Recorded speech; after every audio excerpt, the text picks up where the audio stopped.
શું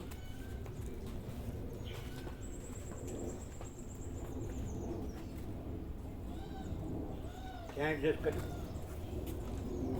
સ્ટાર્ટેડ.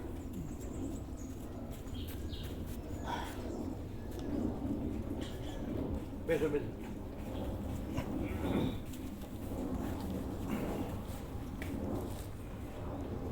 પેલા અહીં કરતો હતો એવું જ કરે છે. એટલે ત્યાં કર્યું કેમ? હવે લાવશે. હવે લાવશે. અચ્છા હા હા કીધું જગ્યા બદલી કેમ?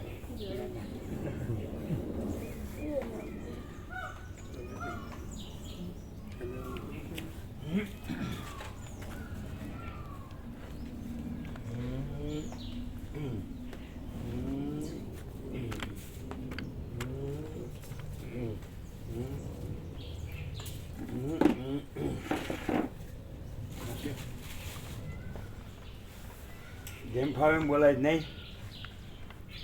કેમ ના?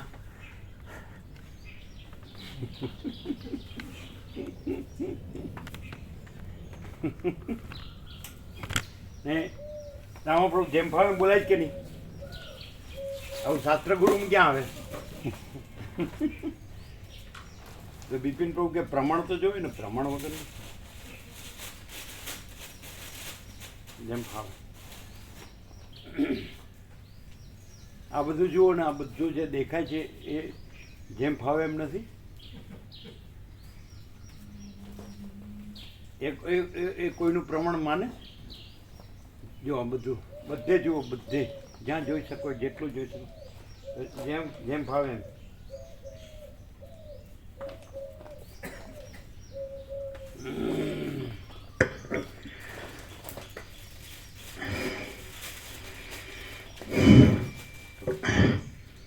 परम चिदाकाश, परम ज्योति, अखंड ज्योति, अनंत, पूर्ण, परम चिदाकाश, परम शांति, स्वयं सिद्ध, स्वयं प्रकाश, स्वयं पूर्ण, स्वस्वरूप, यही सब कुछ है, इसके सिवा कुछ नहीं है. शून्यभास, अनंत कोटि, महाकल्पो है ही नहीं. वशिष्ठ राम निर्वाण उत्तरार्थ राउंड 38मो राउंड.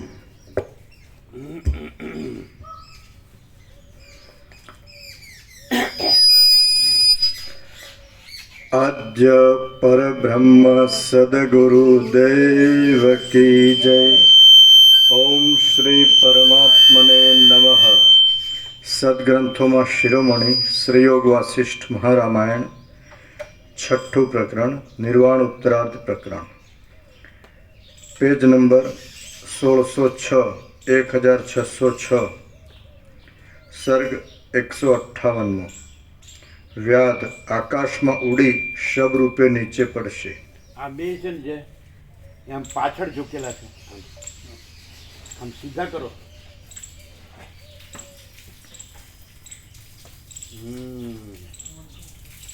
કરો હા, એમ સીધું કરો. એવી રીતે આ પણ પાછળ ઝૂકેલું છે.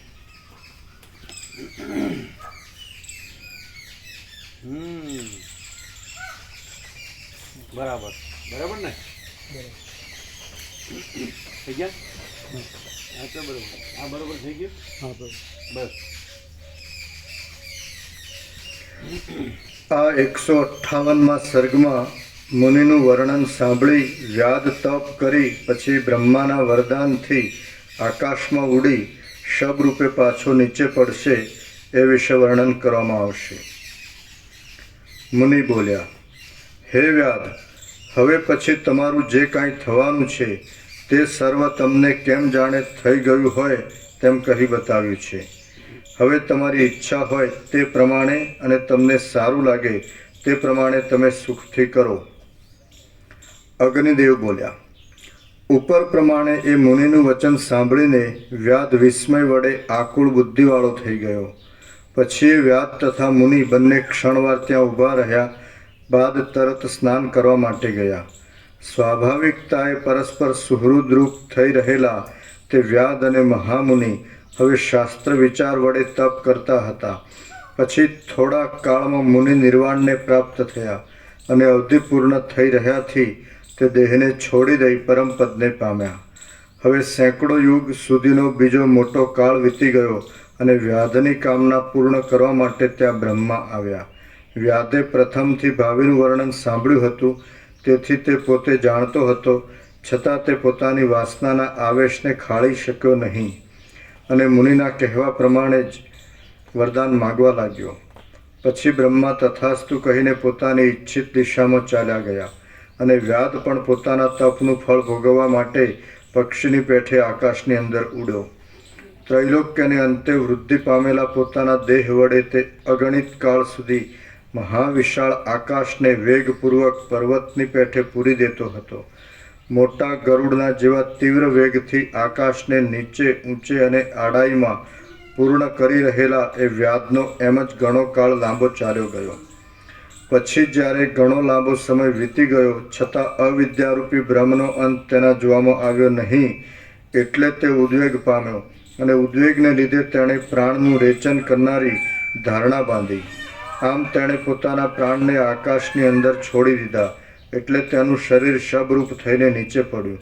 તેનું પ્રાણવાયુની સાથે રહેલું ચિત્ત સર્વ પૃથ્વીનું પાલન કરનારા તથા વિદુરથ રાજાના શત્રુરૂપ એવા સિંધુરાજને આકારે થઈ ગયું. સેંકડો મેરુ પર્વતના જેવા આકારવાળો તેનો દેહ જાણે કોઈ બીજી પૃથ્વી જ હોય તેવો તેનો મહાવિસ્તીર્ણ દેહ વિષમ વજ્રપાતની પેઠે આકાશમાંથી નીચે પડ્યો.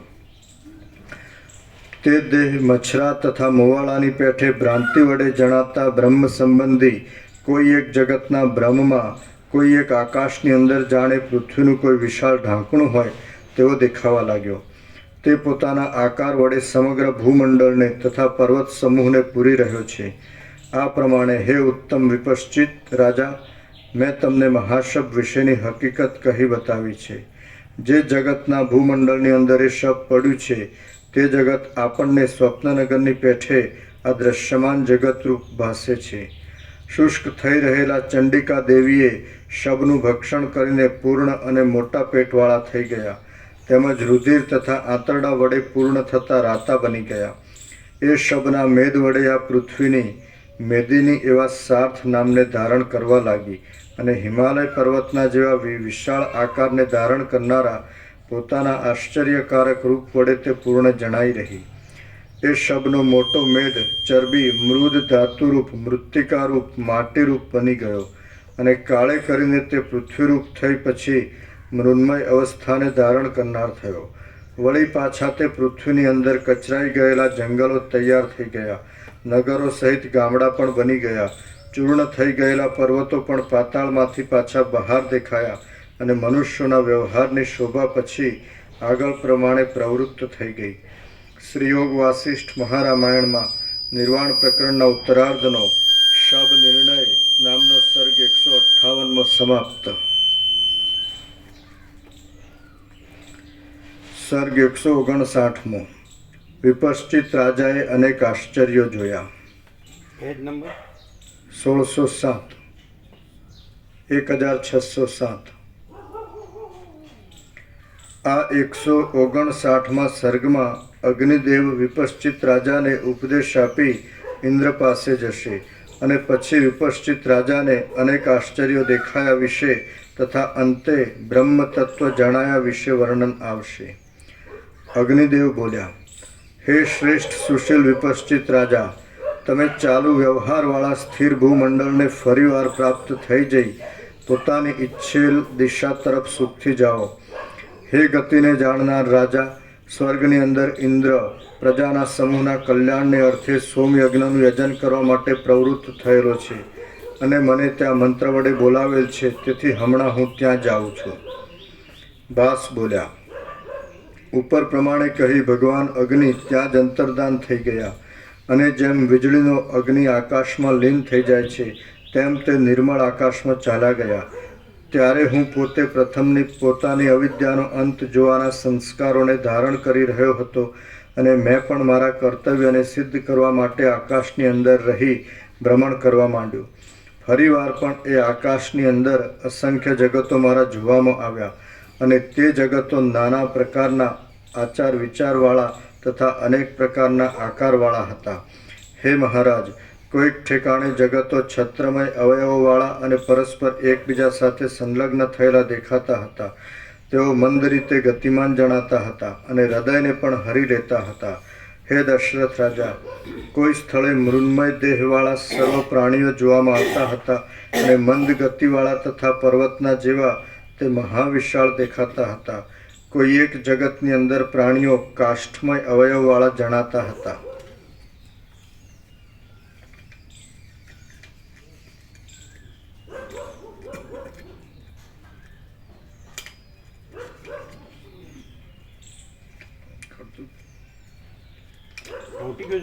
ચોંટી જાય છે, ભેજ લાગી ગયો ને જણાતા હતા અને ક્યાંક પાષાણમય દેહવાળા અસંખ્ય જીવો નજરે આવતા હતા.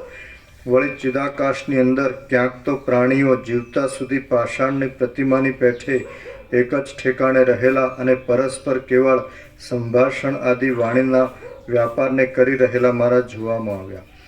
એ પ્રમાણે ઘણા લાંબા કાળ સુધી મેં જોયા કર્યું તો મારો દેહ પણ સ્વપ્નમય હતો, તેથી તે વારંવાર નાશ પામતો હતો.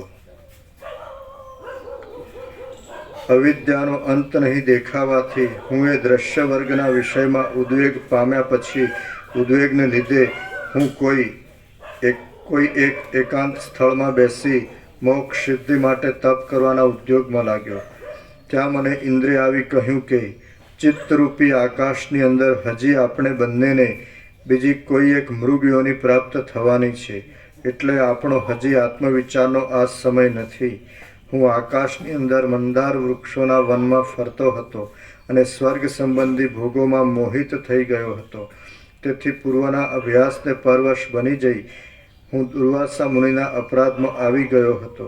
આથી મને પણ મૃગયોનિનો ભોગ પ્રાપ્ત થયો છે. આ પ્રમાણે જ્યારે ઇન્દ્રે મને કહ્યું ત્યારે હું ઇન્દ્રને કહેવા લાગ્યો કે હે મહારાજ, હું આ સંસારથી બહુ ખેદ પામ્યો છું, માટે હવે હું તરત તેમાંથી મુક્ત થાઉં એવો કાંઈ ઉપાય બતાવો.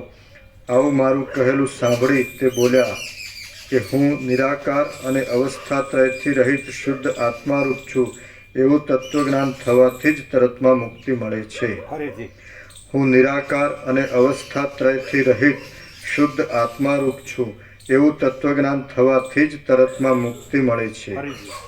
હું નિરાકાર અને અવસ્થાત્રયથી રહિત શુદ્ધ આત્મારૂપ છું એવું તત્વજ્ઞાન થવાથી જ તરતમાં મુક્તિ મળે છે. અવસ્થાત્રય જાગ્રત, સ્વપ્ન, સુષુપ્તિ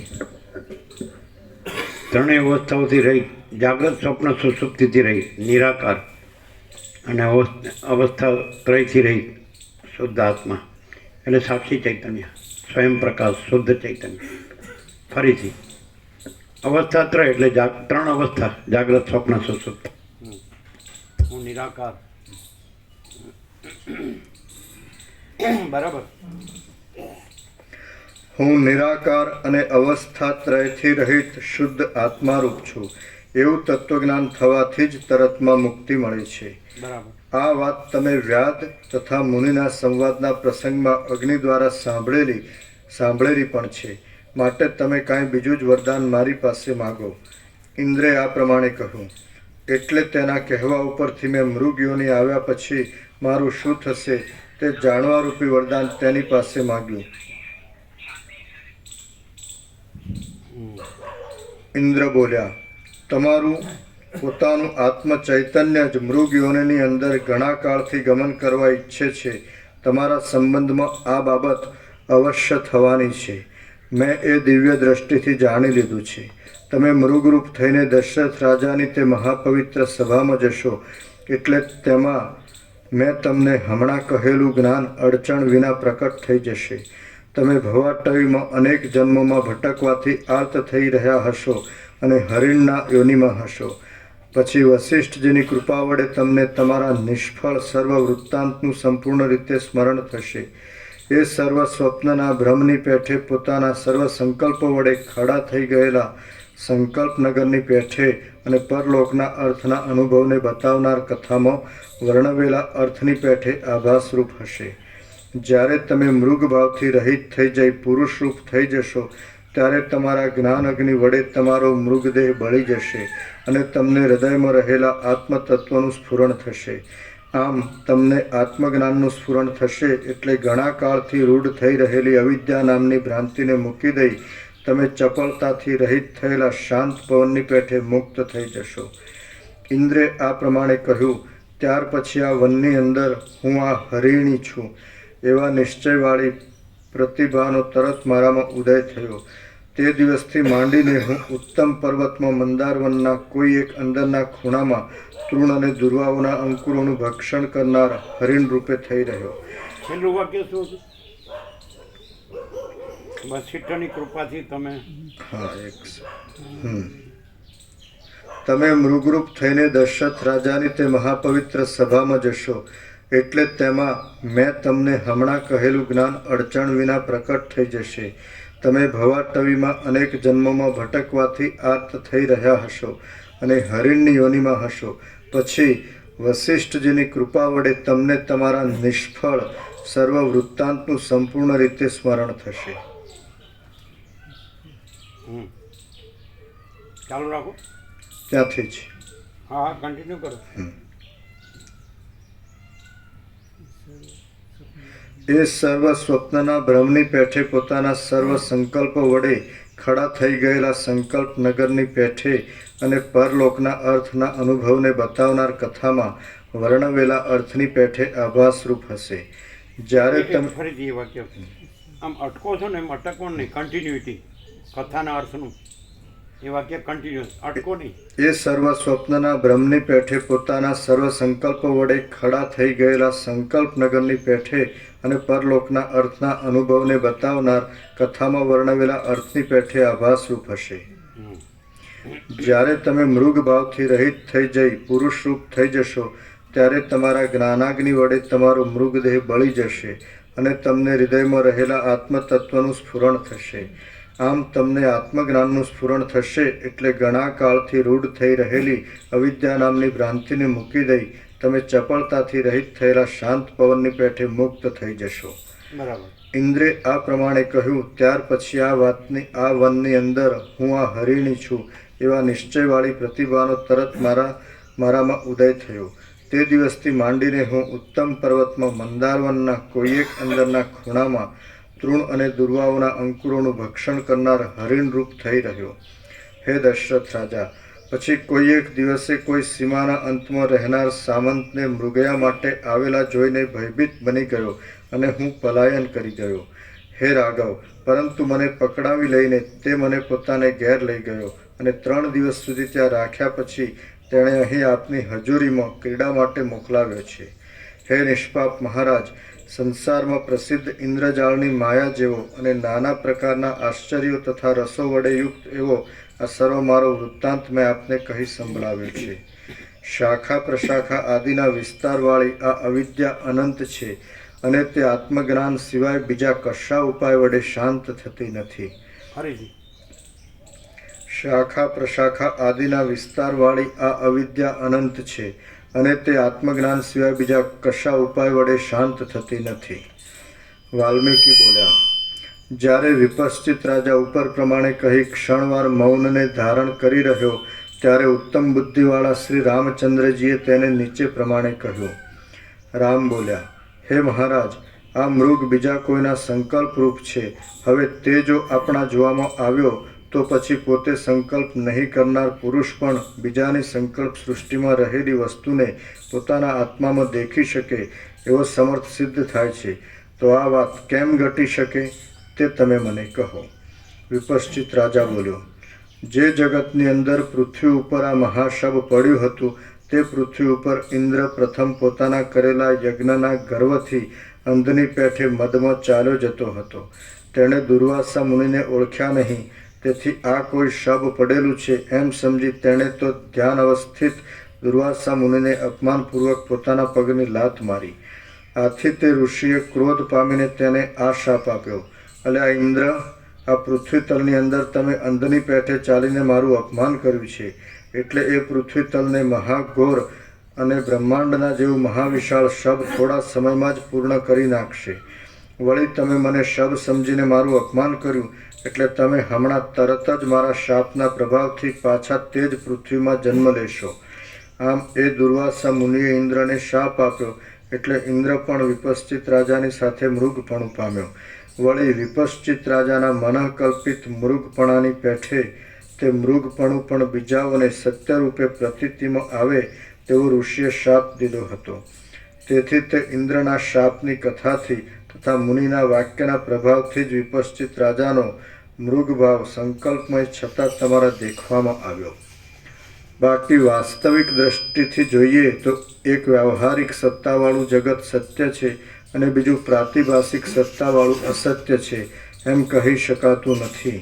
કેમ કે બંનેની પ્રતિભા એક સમાન રૂપે જ ઉદય પામે છે. તેમાં કોનું સત્યપણું અને કોનું અસત્યપણું કહી શકાય તેમ છે. હે રામચંદ્રજી, વિશેષમાં વળી આ યુક્તિ સમૂહમાં હું એક બીજી યુક્તિ કહું છું, તે તમે સાંભળો, એટલે તમને સારી રીતે સ્ફુટ અનુભવ થાય. હે મહાભાગ રામચંદ્રજી, જેની અંદર સર્વ રહ્યું છે, જેનાથી આ સર્વ છે, જે પોતે જ સર્વરૂપ થઈ રહેલ છે અને જે સર્વથી જુદું પણ છે, તે સર્વશક્તિમાન બ્રહ્મની અંદર શું સંભવતું નથી? હે મહાભાગ રામચંદ્રજી, જેની અંદર સર્વ રહ્યું છે, જેનાથી આ સર્વ છે, જે પોતે જ સર્વરૂપ થઈ રહેલ છે અને જે સર્વથી જુદું પણ છે, તે સર્વશક્તિમાન બ્રહ્મની અંદર શું સંભવતું નથી? એકબીજાના સંકલ્પ સમૂહો પરસ્પર મળતા આવે છે એ વાત પણ ઘટિત જ છે, અને એકબીજાના સંકલ્પ સમૂહો પરસ્પર મળતા નથી આવતા આ વાત પણ યુક્તિ વડે સિદ્ધ છે. આ બંને વાત સર્વશક્તિમાન બ્રહ્મની અંદર સંભવિત જ છે. એકબીજાનો સંકલ્પ સમૂહ અન્યોન્ય મળતા આવે છે આ વાત મૃગદર્શન આદિ વડે પ્રત્યક્ષ અનુભવમાં આવે છે. બ્રહ્મ પોતે સર્વના આત્મારૂપ છે અને તેમાં એક જ પૃથ્વી ઉપર રહેનાર છાયાની અને તડકાની પેઠે બંને વિરુદ્ધ વાતો પણ ઘટી શકે છે. જો તે બ્રહ્મની અંદર એ બંને વિરુદ્ધ વાતો ન સંભવે તો પછી તેને સર્વના આત્મારૂપ અને સર્વશક્તિમાન કેમ કહી શકાય? સંકલ્પનગર પરસ્પર મળતા નથી આવતા એ શા માટે સત્ય નથી? તેમજ પરસ્પર તે મળતા આવે છે તે વાત પણ સત્ય જ છે. સર્વરૂપ પરબ્રહ્મની અંદર માયાના બળથી સત્ય ન હોય એવું પણ કાંઈ નથી, તેમ અસત્ય ન હોય તેવું પણ કાંઈ નથી. સર્વકાળ સર્વરૂપ થઈ રહેલું બ્રહ્મની અંદર સર્વત્ર સર્વથા સર્વ રહેલું છે. અહો, મનને મોહમાં નાખી દે એવી આ માયા વિષમ છે. તેની અંદર એક જ વસ્તુમાં વિધિ અને પ્રતિષેધ એ બંનેની સ્થિતિ રહેલી છે. એવી જ આ વિશાળ બ્રહ્મસત્તા છે અને તે પોતા વડે જ પોતાને અનેક ફરીથી આમ અટકવું નહીં જોઈએ, કન્ટિન્યુઅસ. અહો, મનને મોહમાં નાખી દે એવી આ માયા વિષમ છે. તેની અંદર એક જ વસ્તુમાં વિધિ અને પ્રતિષેધ એ બંનેની સ્થિતિ રહેલી છે. એવી જ આ વિશાળ બ્રહ્મસત્તા છે અને તે પોતા વડે જ પોતાને અનેક આકારે પ્રસારી દે છે. વળી તે બ્રહ્મસત્તા વડે જ આ અવિદ્યા અનાદિ અને આદિ અનુભવમાં આવે છે. જો કદાચિત આ ત્રણેય લોક ચિદાકાશના જ એક વિલાસરૂપ ન હોય તો મહાપ્રલયમાં નષ્ટ થઈ ગયેલા પદાર્થોની પાછી અનાયાસે સૃષ્ટિ કેમ ઉત્પન્ન થઈ જાય? અને અગ્નિની, વાયુની તથા પૃથ્વીની સત્તા પાછી કેમ ખડી થઈ જાય? માટે સ્વભાવરૂપ ચિદાકાશના વિલાસ વિવર્ત વિના બીજું કશું પણ જગતનું સ્વરૂપ નથી. શાસ્ત્રો જ્ઞાન બળથી ઠેઠ મહાપ્રલય પર્યંતની સર્વ હકીકત કહી દેનાર વિદ્વાનોના અનુભવો અને લોકના પ્રસિદ્ધ દ્રષ્ટાંતો એ સર્વ જેમને પોતાના અજ્ઞાનને લીધે પ્રમાણરૂપ નથી તેવા નિંદાપાત્ર અવિવેકીઓ સાથે સત્પુરુષોને ભાષણ કરવાની પણ કાંઈ જરૂર નથી.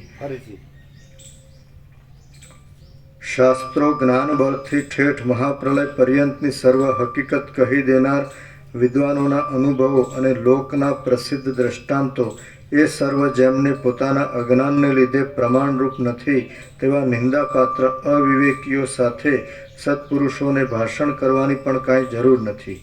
આ સર્વને ચિદાકાશના વિલાસ રૂપે જોઈએ તો ક્ષણ માત્રમાં તે પ્રમાણરૂપ થઈ જાય છે. બાકી બીજી ભ્રાંતિ દ્રષ્ટિથી જોતા તેમાં કશો સાર જણાતો નથી. આ સર્વને ચિદાકાશના વિલાસ રૂપે જોઈએ તો ક્ષણ માત્રમાં તે પ્રમાણરૂપ થઈ જાય છે. બાકી બીજી ભ્રાંત દ્રષ્ટિથી જોતા તેમાં કશો સાર જણાતો નથી.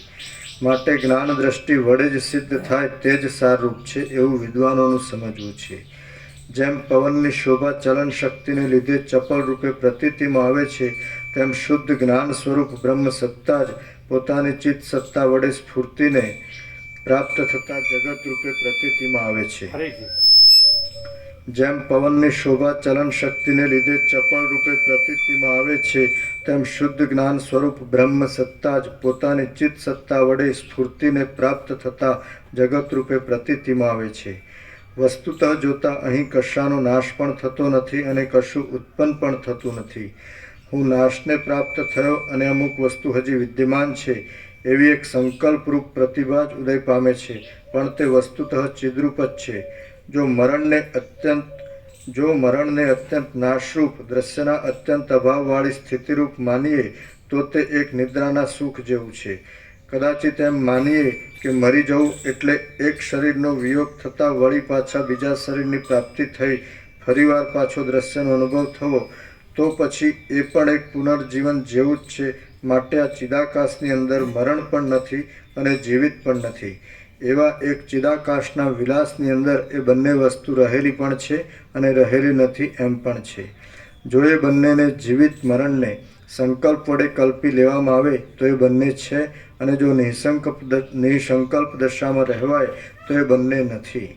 જો દ્રઢ નિશ્ચય વડે એક જ તત્વને માનવામાં આવે તો તે તેવું અનુભવાય છે. માટે દ્વૈતના સત્ય અસત્યપણા વિશે સાક્ષી રૂપે નિર્ણય કરનાર સાક્ષીનું સદાકાળ અસ્તિત્વ જ છે. ચિદાત્મા સિવાય બીજું કયું સુખાત્મક જીવન છે તે તમે કહો. તે ચિદાત્મા અક્ષય હોવાથી પરમ પુરુષાર્થ રૂપ છે. માટે ક્યાં કોને દુઃખ છે?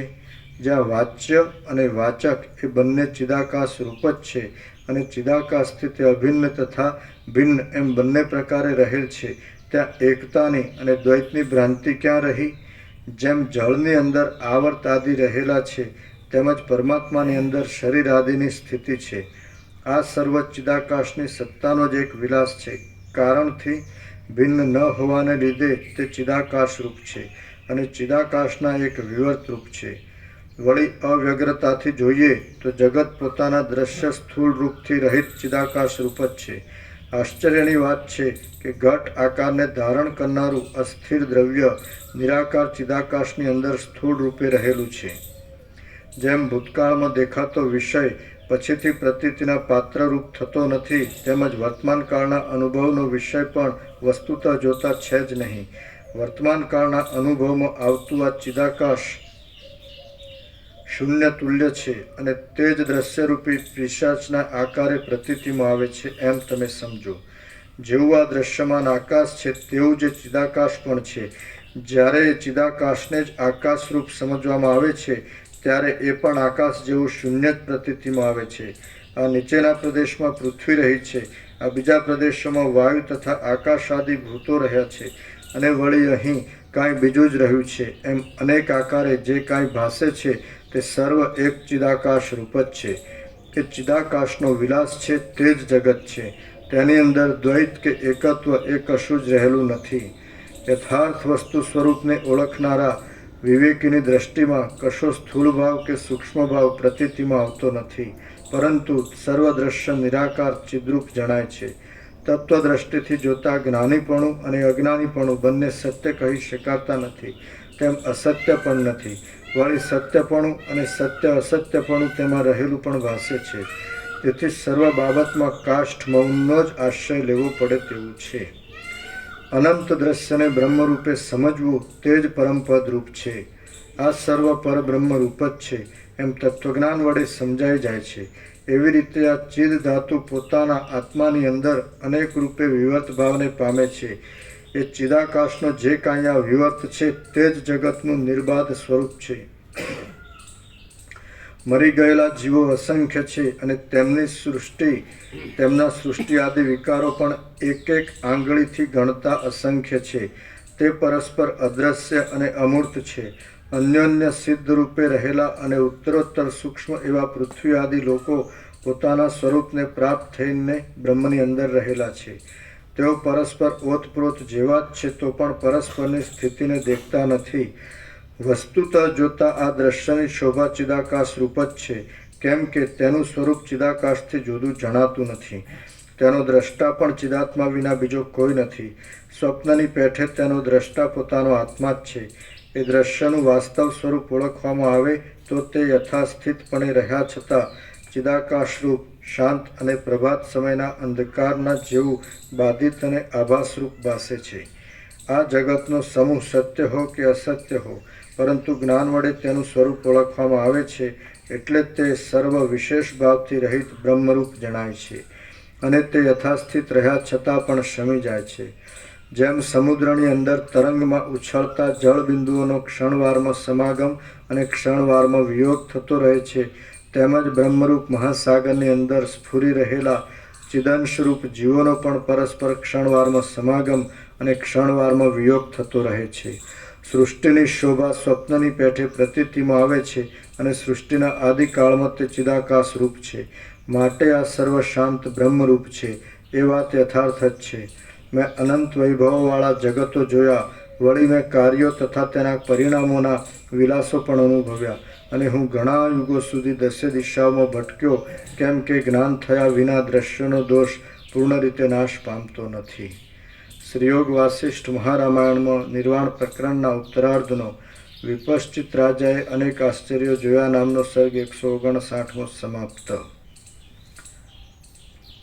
સર્ગ 160મો ભાસની જીવન મુક્તિ અને અવિદ્યાનું વર્ણન. આ 160મા સર્ગમાં સાયંકાળે સભાનું વિસર્જન, પાછું વળતા દિવસે સભાનું ભરાવું, ભાસની જીવન મુક્તિ અને અવિદ્યા એ વિશે વર્ણન કરાશે. વાલ્મીકી બોલ્યા, વિપશ્ચિત રાજા ઉપર પ્રમાણે કહેતો હતો તેટલામાં સૂર્યનારાયણ જાણે તેના વૃત્તાંતને જોવા માટે જતા હોય તેમ પોતાના ગણે છેટે સુધી પ્રસરેલા કિરણરૂપી ચરણ વડે લોકાંતરમાં ચાલ્યા ગયા. ત્યાં દિશાઓને પૂરી દેનારો સાયંકાળના દુંદુભીનો નાદ જાણે પ્રસન્ન થયેલી દિશાઓએ કરેલો જય જયકારનો શબ્દ હોય તેમ ઉત્પન્ન થયો. દશરથ રાજા વિપશ્ચિત રાજાને માટે ઘર, સ્ત્રી, ધન આદિ રાજયોગ્ય વૈભવની વ્યવસ્થા કરી સભામાંથી ઉઠ્યા. પછી દશરથ રાજા રામચંદ્રજી અને વસિષ્ઠજી આદિ પરસ્પર આજ્ઞા લઈને તથા ક્રમવાર પૂજન કરીને પોતપોતાને ઘેર ચાલ્યા ગયા. સ્નાન તથા ભોજન કરી રાત્રિને ગાળી તેઓ પ્રભાત સમયે પાછા આવ્યા અને પાછી પ્રથમ પ્રમાણે જ યોગ્ય રચના વડે સભા પૂર્ણ ભરાઈ ગઈ. પછી ચંદ્રમાં જેમ અમૃત સ્ત્રવે છે તેમ આનંદને સ્ત્રવતા વચનો બોલતા વસિષ્ઠ મુનિએ ક્રમથી પ્રસ્તુત કથા કહેવાનો આરંભ કર્યો. હે મહારાજા, આ અવિદ્યા વસ્તુતઃ જોતા છે જ નહીં અને સાવ અસત્ય હોવા છતાં જાણે સત્ય હોય તેવી થઈ રહી છે. વિપશ્ચિત રાજાને એવા પ્રબળ દીર્ઘ પ્રયત્ન વડે પણ એ અવિદ્યાનો અંત મળ્યો નહીં. એવી રીતે આ અવિદ્યા તેનું ખરું સ્વરૂપ ન ઓળખાયાથી દેશકાળ વડે અનંત ભાસે છે, અને જો તેનું વાસ્તવ સ્વરૂપ ઓળખવામાં આવે તો ઝાંઝવાના જળની નદીની પેઠે તે સાવ છે જ નહીં. હે મહાબુદ્ધિશાળી, એવી રીતે આ ભાસરૂપી વિપશ્ચિત રાજાનું વીતેલ વૃત્તાંત તેના મંત્રીઓએ જોયું હતું અને તમે પણ અહીં પોતે નજરે જોયું છે. હવે પછી કહેવાતી કથાઓ વડે તે તત્વ સ્વરૂપને ઓળખી લેશે અને અવિદ્યાની શાંતિ થઈ જતાં તે તમારી પેઠે જ જીવનમુક્ત થઈ જશે. બ્રહ્મે પોતાના સ્વરૂપની અંદર પોતાની સત્તા વડે આરોપિત રૂપે અવિદ્યાને ધારણ કરી રાખેલી છે. આથી ભ્રમ વડે એ અવિદ્યાનું રૂપ અસત્ય છતાં સત્ય જેવું જણાય છે. જ્યારે આ અવિદ્યા બ્રહ્મરૂપ છે અને બીજા કશારૂપ નથી, ત્યારે સિદ્ધ થાય છે કે તે અજ્ઞાનને લીધે દેખાય છે અને તેનું યથાર્થ સ્વરૂપ ઓળખાતા તે બ્રહ્મથી જુદી જણાતી નથી. એ પ્રમાણે આ અવિદ્યા અનંત છે. એક પ્રકારની શાખા પ્રશાખા આદિના વિસ્તાર વડે સુશોભિત છે, જડ છે, હૃદયને મનોહર જણાય તેવી છે, આસક્તિ ઉત્પન્ન કરનાર છે અને મોહરૂપી વસંતની એક મંજરીના જેવી છે. તે અંદર સાવ શૂન્ય છે અને મોહ મમત્વ આદિ ગ્રંથિવાળી છે. તે ઉપરથી જોતા કોમળ દેખાય છે, પણ અનુભવ સમયે સુખ દુઃખ આદિ કાંટાઓ રૂપી સુશોભિત અંકુરવાળી જણાય છે. તે વનના વાંસમાં ઉત્પન્ન થયેલી લતાની પેઠે જડ છે, રસમય છે અને લાંબી છે. તે મિથ્યારૂપે ફળની આશંકાને ઉત્પન્ન કરનાર છે અને નિષ્ફળ છતાં ચિત્તને હરણ કરનાર છે. અતિ વખણાયેલા વિવેકી પુરુષો ઉત્પાતને લીધે અકાળે ઉત્પન્ન થનારી પુષ્પલતાની પેઠે તેને પસંદ કરતા નથી. તેનું કશું વાસ્તવ રૂપ નથી, છતાં તે દ્રઢ થઈ ગયેલી છે અને નાના પ્રકારના લોકને પૂર્ણ કરી રહી છે. અતિ લાંબી, પ્રકાશ રહિત અને ભૂતો વડે વ્યાપ્ત અંધારી રાત્રિની પેઠે તે પ્રાણીઓથી વ્યાપ્ત છે અને આત્મપ્રકાશથી રહિત છે. વિચિત્ર પ્રકારની મોહ મમત્વ આદિરૂપી ગ્રંથિઓ વડે તે વીંટાયેલી છે. આકાશની અંદર ભ્રાંતિ વડે દેખાતા મચ્છરા મોવાળા આદિના આકારની પેઠે તે ભ્રાંતિ વડે જ ચિદાકાશની અંદર મિથ્યારૂપે દેખાય છે, પણ તત્વદ્રષ્ટિથી જોવા જઈએ તો તેનું કાંઈ પણ રૂપ જણાતું નથી. આકાશમાંથી દેખાતી ઇન્દ્રધનુષ રૂપી લતાની પેઠે તે વિચિત્ર વર્ણવાળી છે, ગુણથી રહિત છે અને શૂન્યની અંદર પોતાના આકારને પ્રસારી દેનાર છે. જેમ ઇન્દ્રધનુષ રૂપ લતા વૃષ્ટિના ઉત્પાતને સૂચવનારા સૂર્યકિરણોથી થયેલી છે, તેમ અવિદ્યા પણ જળ છતાં ચેષ્ટા વડે થનારા અનેક ઉત્પાતોનું સૂચન કરનારી છે.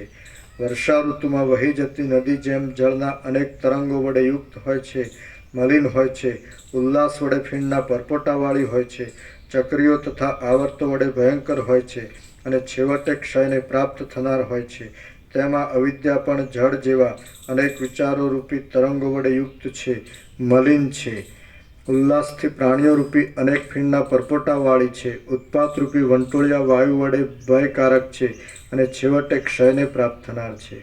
સ્મશાન ભૂમિની પેઠે આ અવિદ્યા નિરંતર વહી જતી તથા શૂન્ય એવી સેંકડો જગતરૂપી ઝાંઝવાની નદીઓવાળી છે. રજના સમૂહ વડે વ્યાપ્ત છે, વૃક્ષ છે અને ખરાબ દેખાવવાળી છે.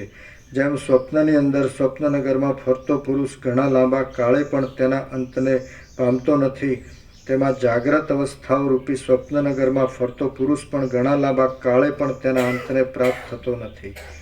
દેહ ત્યાગના સમયે જેમના દેહો એક જ દ્રશ્ય સમૂહમાં રહ્યા હોય છે અને મરણ સમયે જેમનું ચિત્ત આ જગતને આકારે દ્રઢ પરિણામ પામી રહ્યું હોય છે, તેવા જીવોના દ્રઢ સંકલ્પ સમૂહો જગત, દેહ ઇત્યાદિને આકારે સ્થિતિને પ્રાપ્ત થઈ રહ્યા છે.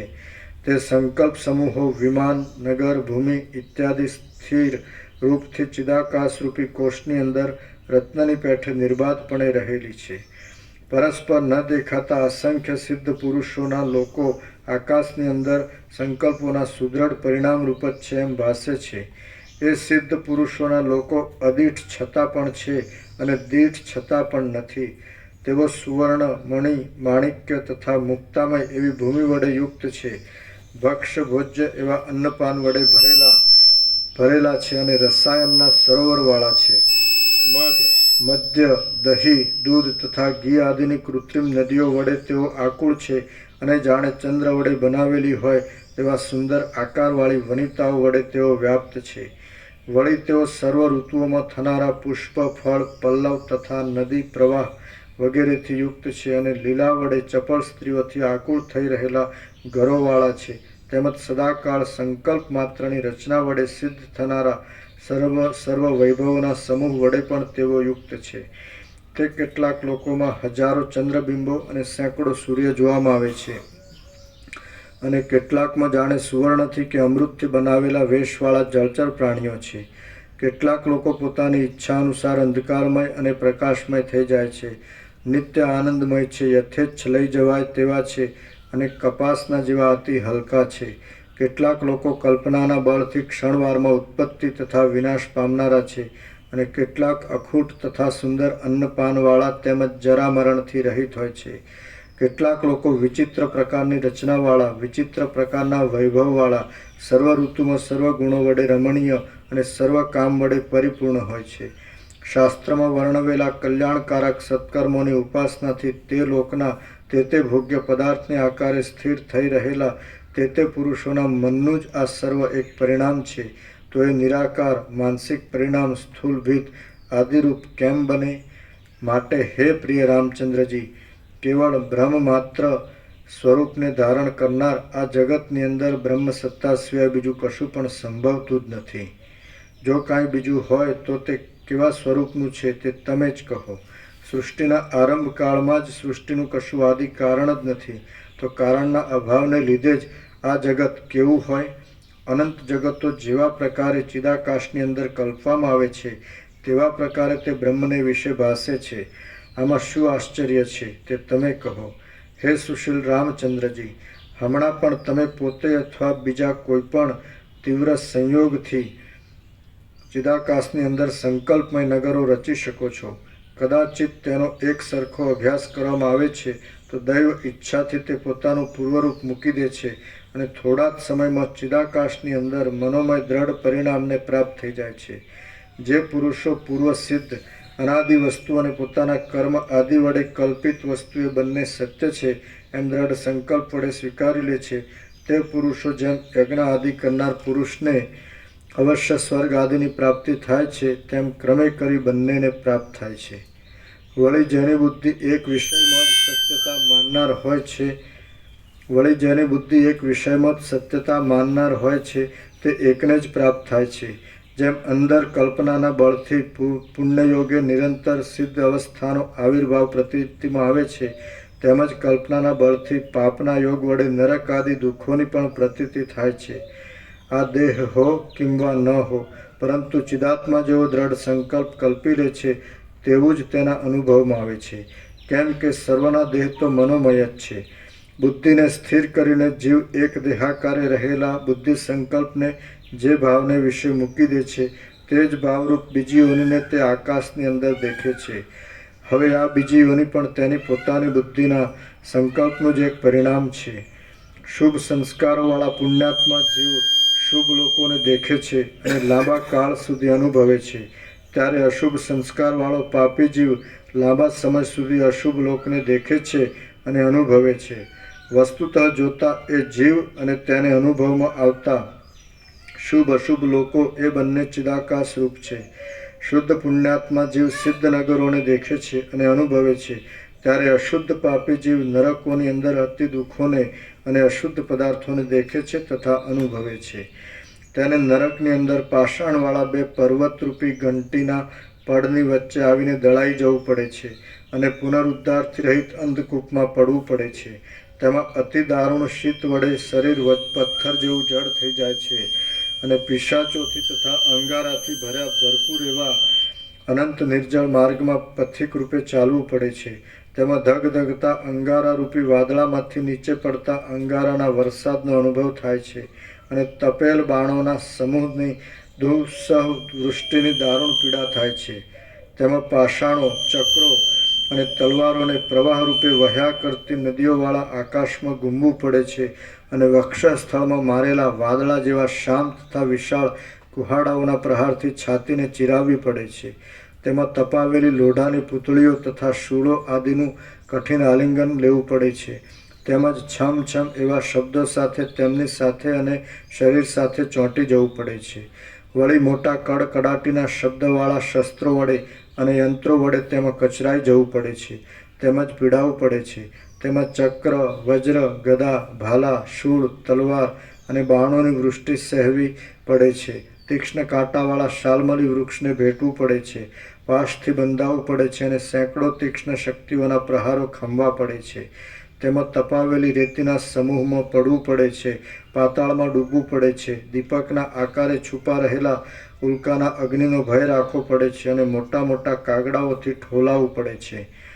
તેમાં પાછા નીકળી ન શકાય એવા સ્થૂળ અંગારાવાળા મોટા અંગારાના ઢગલામાં પ્રવેશ કરવો પડે છે અને બાણ, શક્તિ, ગદા, ભાલા, ભૂસુંડી તથા ચક્ર વડે વિંધાવવું પડે છે.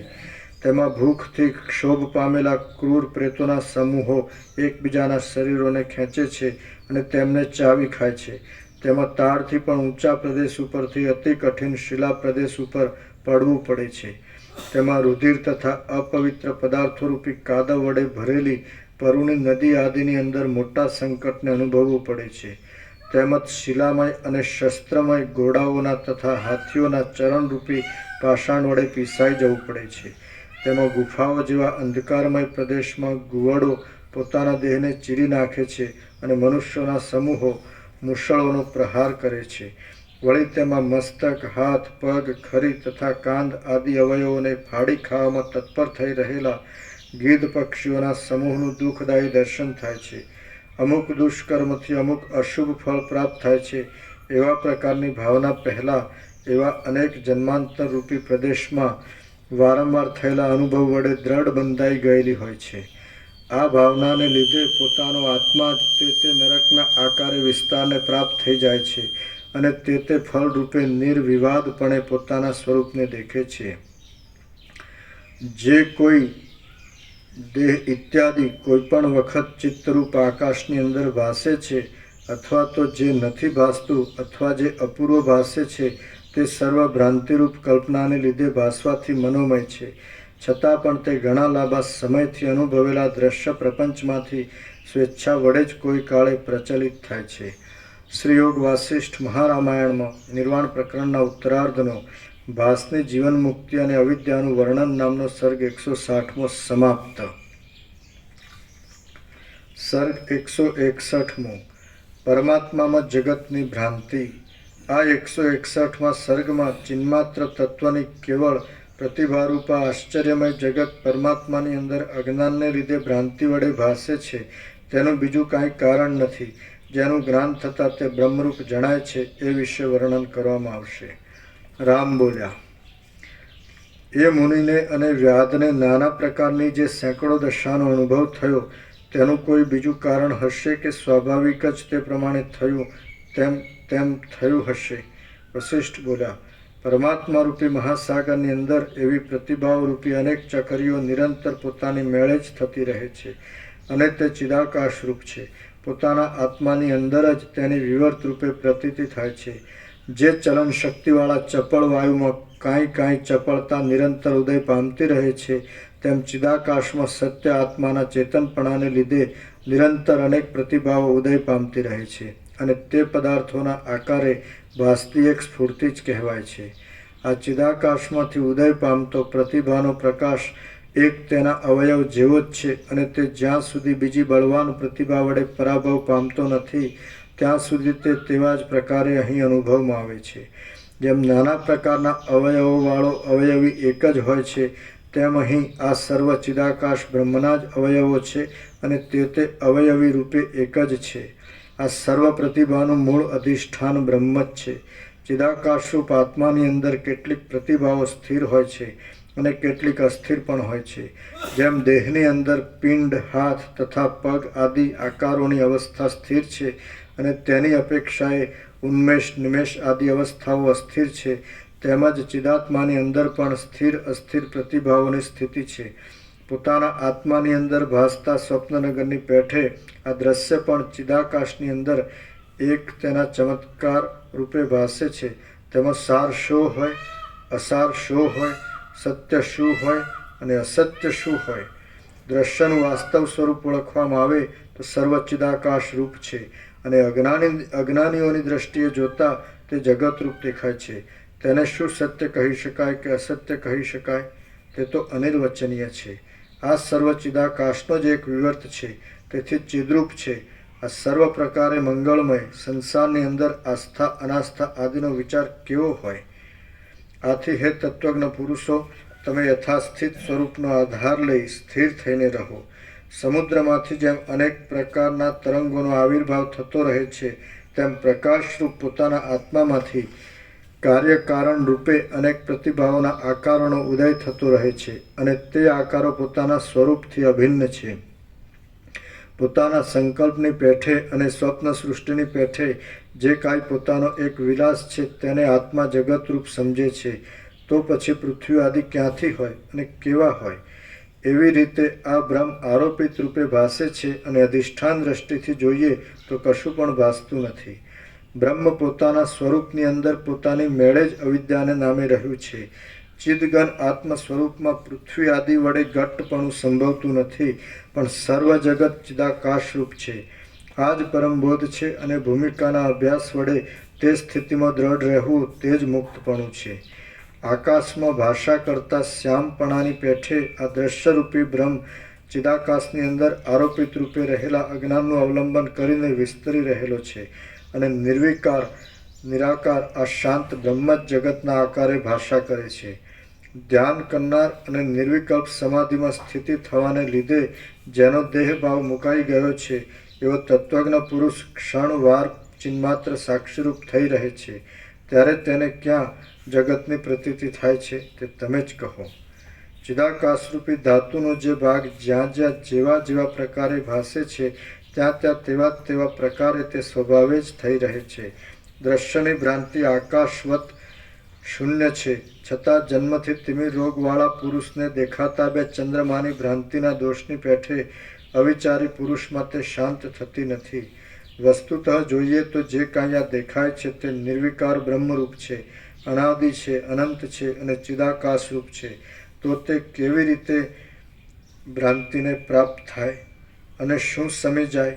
સ્વચ્છ ચિદાકાશ તત્વ પોતાના શુદ્ધ સ્વરૂપને નહીં છોડતા જે કાંઈ સ્વપ્નની પેઠે પોતાના સ્વરૂપને વિવર્ત રૂપે પ્રસારી દે છે તે જ આ જગત છે. પરસ્પર થતા શાસ્ત્રાર્થો વડે તીક્ષ્ણ થઈ રહેલી બુદ્ધિથી તત્વજ્ઞ પુરુષ નિર્વિકલ્પ દશાને પામે છે. આ પ્રમાણે આત્માને સુષુપ્તિ જેવી સ્થિતિ પ્રાપ્ત થતાં તેને કોઈ અવર્ણ્ય આત્મતત્વનો અનુભવ થાય છે.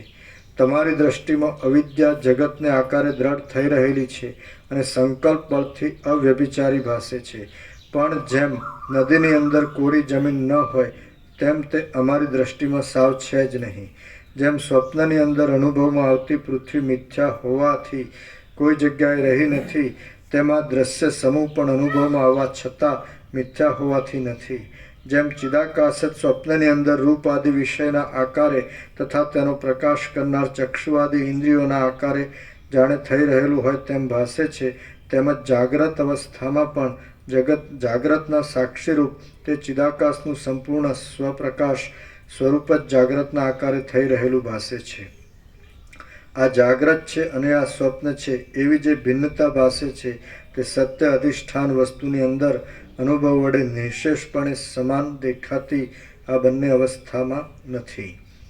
જેમ સ્વપ્નમાંથી જાગી જતા આ સ્વપ્નમાં દેખાતી દ્રશ્યજાળ બાધિત થઈ ગયેલી પ્રતીતિમાં આવે છે, તેમ બીજા શરીરમાં પ્રબોધને પ્રાપ્ત થનાર ગર્ભમાં રહેલ જાતિ સ્મર જીવને પણ જાગ્રત અવસ્થામાં પ્રસિદ્ધપણે દેખાતી સર્વ પ્રતીતિ બાધિત થઈ ગયેલી જણાય છે.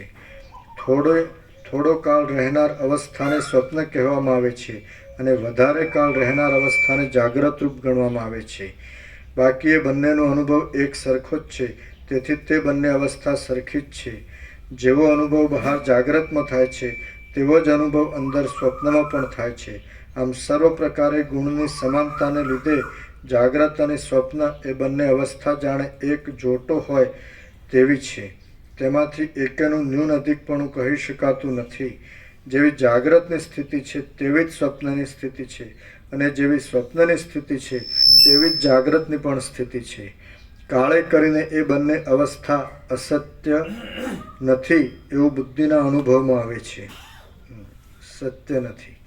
કાળે કરીને એ બંને અવસ્થા સત્ય નથી એવું બુદ્ધિના અનુભવમાં આવે છે. જેમ જીવિત પર્યંત સેંકડો સ્વપ્નો અનિયમિતપણે જોવામાં આવે છે, તેમ જીવને મોટી અજ્ઞાનરૂપી નિદ્રાની અંદર સેંકડો જાગ્રત અવસ્થા અનિયમિત રૂપે જોવામાં આવે છે. જેમ ઉત્પન્ન થનારા અને વિનાશી એવા અનેક સ્વપ્નો સ્મરણમાં આવે છે, તેમ પૂર્વજન્મનું સ્મરણ આપનારી યોગ સિદ્ધિવાળા વિવેકી સિદ્ધ યોગીઓને સેંકડો જન્મોનો પણ અનુભવ હોય છે. એવી રીતે સમસ્ત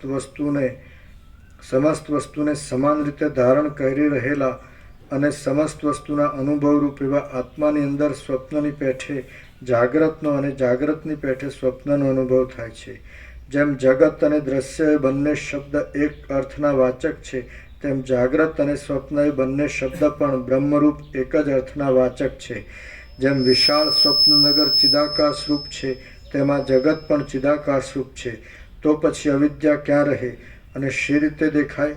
આકાશરૂપ બ્રહ્મ જ કદાચિત અવિદ્યા શબ્દ વડે કહેવાતું હોય તો અમને શબ્દ વિષયમાં કશો વિવાદ નથી, પરંતુ સર્વ બ્રહ્મની નિવૃત્તિ થતાં જે કાંઈ અવશેષ રહે તે જ હું છું એમ જણાયાથી કૃતકૃત્યતા છે એમ અમારો અભિપ્રાય છે. પોતાની કલ્પનાના ભેદ વડે જ બંધન છે. જો એમ છે તો પછી નિત્યમુક્ત આત્માને કલ્પના વડે બંધનમાં નાખવો નહીં. નિરાકાર ચિન્મય આત્મામાં અને નિર્મળ નિરાકાર આકાશમાં શું તફાવત છે?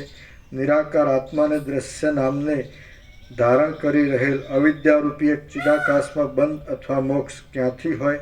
જો અવિદ્યા વસ્તુ જ નથી તો પછી કોઈને બંધનરૂપ નથી અને મોક્ષ મોક્ષરૂપ નથી. કેમ કે બ્રહ્મ સિવાય બીજું અસ્તિ નાસ્તિ, અમુક છે અને નથી એવા વ્યવહારનું કાંઈ સંતોષકારક સ્થાન જ નથી. અવિદ્યા પણ નથી અને વિદ્યા પણ નથી. જન્મ આદિ વિકારથી રહિત આ ચિદાકાશ જ સ્વપ્નની પેઠે સૃષ્ટિરૂપ દેહને ધારણ કરી લઈ વિવર્તરૂપ પ્રતીતિમાં આવે છે અને તે પોતે પોતાના સ્વરૂપના આકારે રહેલું છે. એક દેશથી ચક્ષુઆદિ ઇન્દ્રિય દ્વારા બીજા પ્રદેશમાં જનારા ચિદાત્માનું વચમાં જે કાંઈ નિર્વિષય સ્વરૂપ છે તે જ જાગ્રત અને સ્વપ્નમાં પ્રસિદ્ધ દ્રશ્યનું પારમાર્થિક રૂપ છે એવો નિશ્ચય કરવો. અવિદ્યારૂપી રાત્રિની અંદર બહારનું દ્રશ્ય અને અંદરનું દ્રશ્ય એ બંનેનો પ્રકાશ કરવા માટે સદા જાગ્રત રહેનાર સ્વયં પ્રકાશ અને અદ્વિતીય આત્માનું જે કાંઈ સ્વરૂપ છે તે જ અહીં જાગ્રત અને સ્વપ્નમાં પ્રસિદ્ધ દ્રશ્યનું વાસ્તવ સ્વરૂપ છે.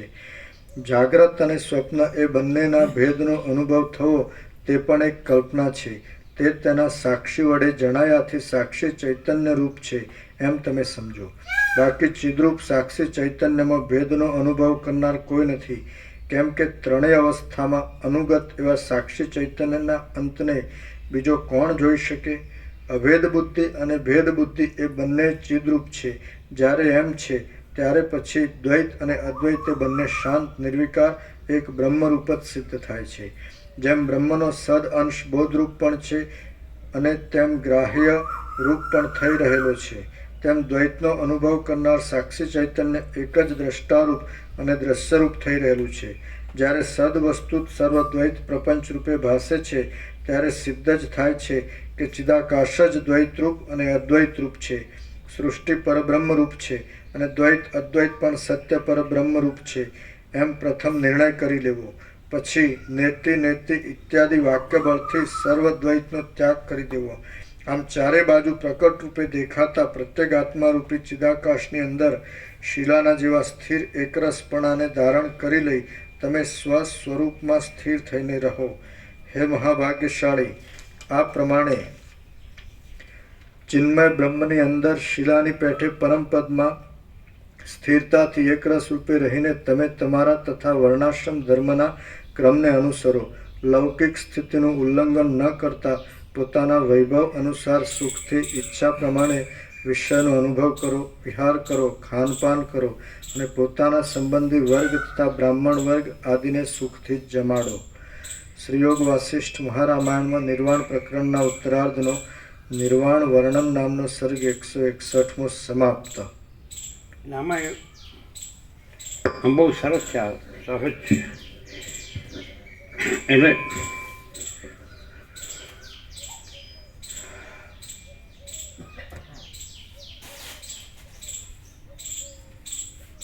આ બધું સહજ બ્રહ્મ જ છે એવું જે સહજ જ્ઞાન છે એ આમાં છે. અને વર્ણન ભલે બહુ વિશદતાથી કર્યું, પણ શોર્ટમાં એમ કહેવાનું કે આ બધું સહજ બ્રહ્મ જ છે, એટલું જ છે સાર.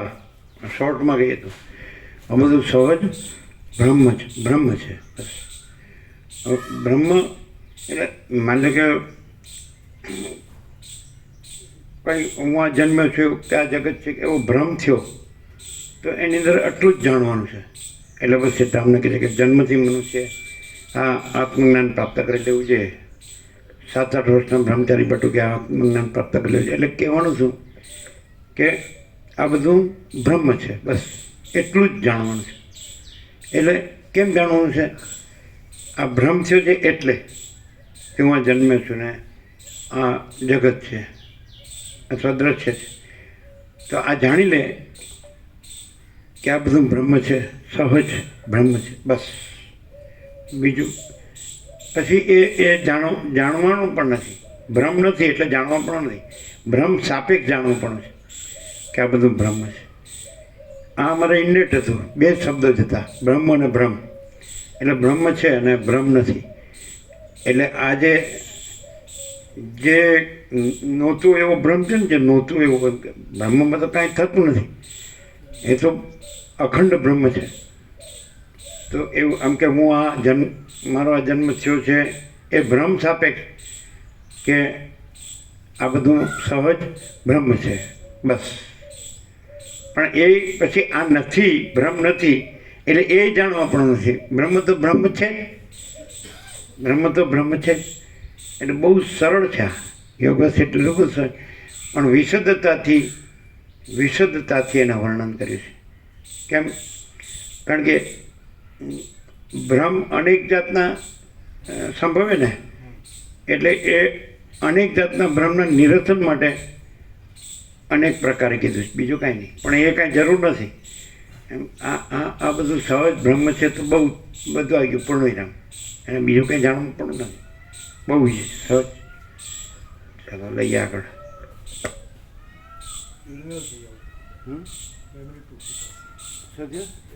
હા જી આવો. એ પેલા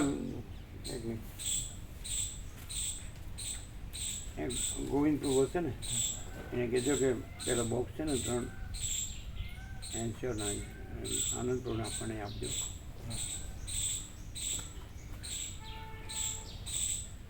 હવે અમે આમ સંપૂર્ણ ચરીમાં છીએ ને, તો બીજું કંઈ લાવતા નહીં હમણાં. કાલ સુધી ચરી નહોતી, આજથી ચરી શરૂ થઈ.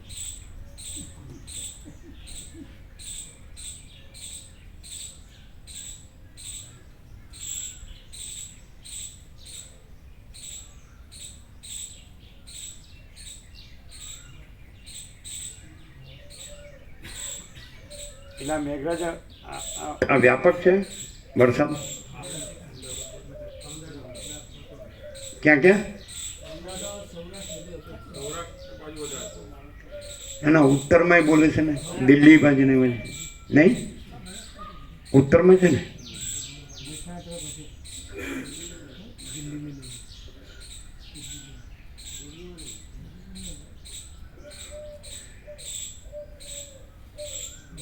ઉત્તરમાં અમુક જુદા જુદા સ્ટેટોના નામ આવે જ ને, એમ છે.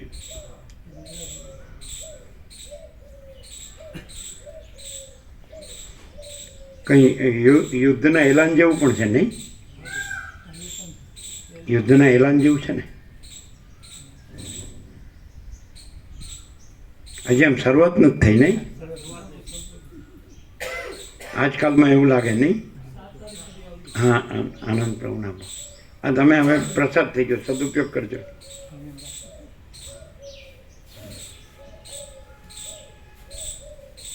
And sure.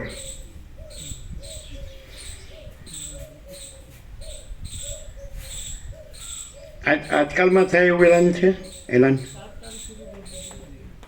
7 તારીખ નહીં, એવું એલાન છે. તો એ લોકોને આઈડિયા તો હોય ને, આ લોકો કેવી રીતે કરશે, તો એ સામે તૈયાર હોય ને. આપણે બને તો ટાળવા પ્રયત્ન કરીએ છીએ, પણ પેલું છે ને એ ના નહીં, અમે તો છીએ બરોબર છીએ, અમે છીએ બરોબર છીએ, તમે જુદો કરો અમે તૈયાર છીએ.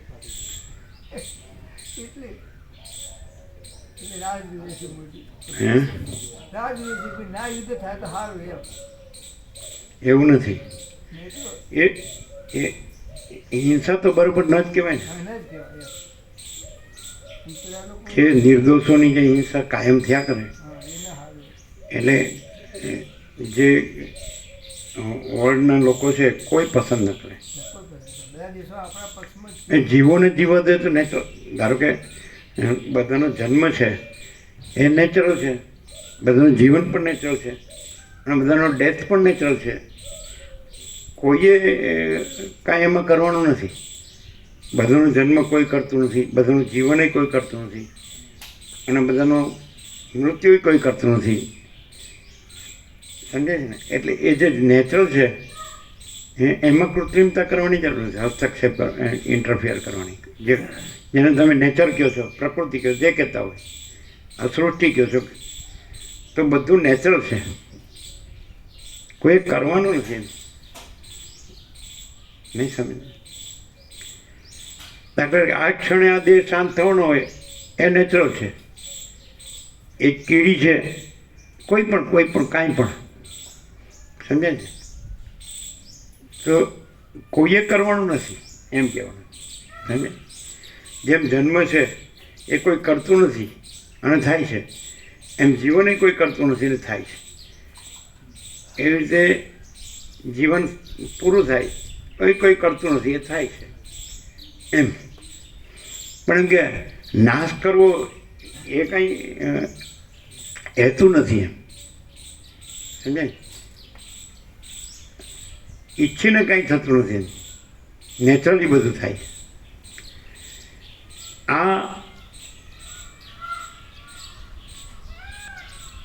આ જે આખું જે બધું છે તો એમાં શું છે એમ, તો એક જ શબ્દમાં એને નિરૂપણ કર્યું કે બ્રહ્મ. એમ બધું આવી ગયું કે જો તમે આટલું જ જાણો એટલે જન્મના ભ્રમ સાપેક્ષ, જાણો કે ન જાણો એ તો બ્રહ્મ જ છે.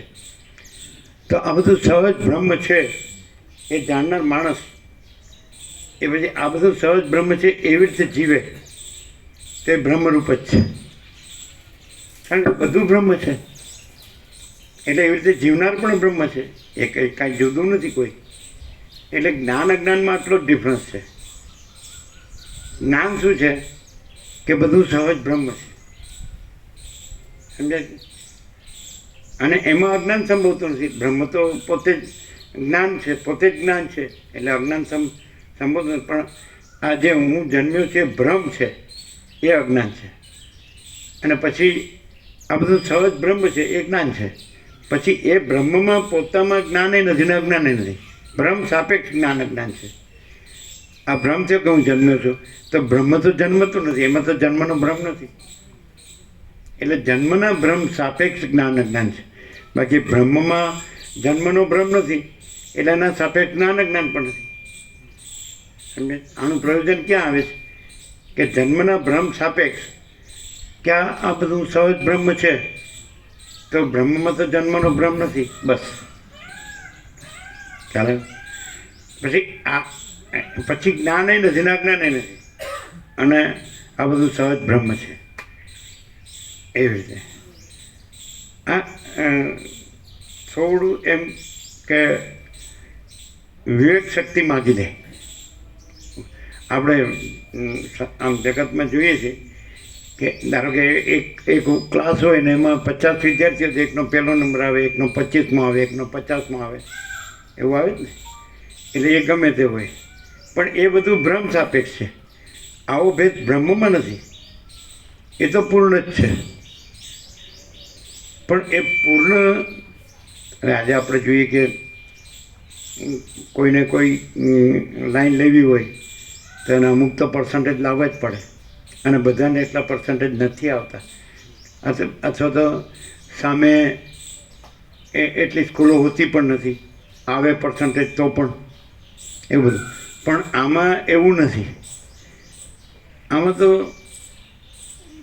ભ્રમ, આ બધું સહજ બ્રહ્મ છે, એમાં ભ્રમ સંભવતો જ નથી.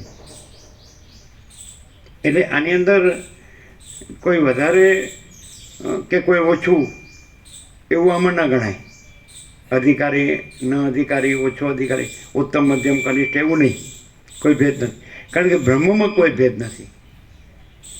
પણ એ એવું એક તો બ્રહ્મમાં છે, અને એક જે બ્રહ્મરૂપ રહ્યા હોય એમાં કોઈ ભેદ ન હોય. બ્રહ્મમાં કોઈ ભેદ ન હોય, અને જે બ્રહ્મ રહ્યા હોય, જન્મના ભ્રમ પછી દેખાતો જન્મનો ભ્રમ, પણ જન્મનો ભ્રમ એનામ ન હોય, અને બ્રહ્મ તો રહ્યું જ હોય. જન્મનો ભ્રમ જેનામાં ન હોય તો બ્રહ્મ તો ત્યાં રહ્યું જ હોય. એટલે બ્રહ્મમાં કોઈ ભેદ નથી. એક જ કહેવું હોય તો કે બ્રહ્મમાં કોઈ ભેદ નથી. હવે દાખલા તરીકે કાંઈ નથી એવો ભ્રમ હોય તો પણ એ તો કાંઈ નથી એવો ભ્રમ છે એટલે કાંઈ નથી. અને કાંઈ નથી એવા ભ્રમને લીધે ભ્રમ ન અનુભવાતું હોય તો પણ બ્રહ્મ તો બ્રહ્મ છે જ, અને કાંઈ નથી એવો ભ્રમ તો છે જ નહીં. એટલે એના સાપેક્ષ આ પ્રયોજન છે આ બ્રહ્મબોધનું, કે ભાઈ મને કાંઈ નથી એવો ભ્રમ, એની તકલીફ છે, તો આ બધું સહજ બ્રહ્મ છે એટલું તમે જાણી લો. તો કોનાથી જાણશો? તો વસિષ્ઠ છે એ આ બધું સહજ બ્રહ્મ છે એવા રહ્યા છે, તો એનાથી જ જાણી શકાય એવું અમે અનુભવીએ છીએ. વસિષ્ઠ છે એને ભ્રમથી તમે વસિષ્ઠ જુઓ છો, પણ તમે આ બધું સહજ બ્રહ્મ છે એવી રીતે વસિષ્ઠને જુઓ ને તો એ આ બધું સહજ બ્રહ્મ છે એવા રહ્યા છે, એ વસિષ્ઠ નથી રહ્યા. તો પછી આપણને કંઈ હું આ જન્મ્યો છે એવો ભ્રમ હોય ને એને લીધે બીજી તકલીફો હોય તો જે વસિષ્ઠ નથી રહ્યા અને આ બધું સહજ બ્રહ્મ છે એવા રહ્યા છે, એનાથી જ આપણે પણ આ બધું સહજ બ્રહ્મ છે રહી શકીએ. જેવો સંગ એવો રંગ.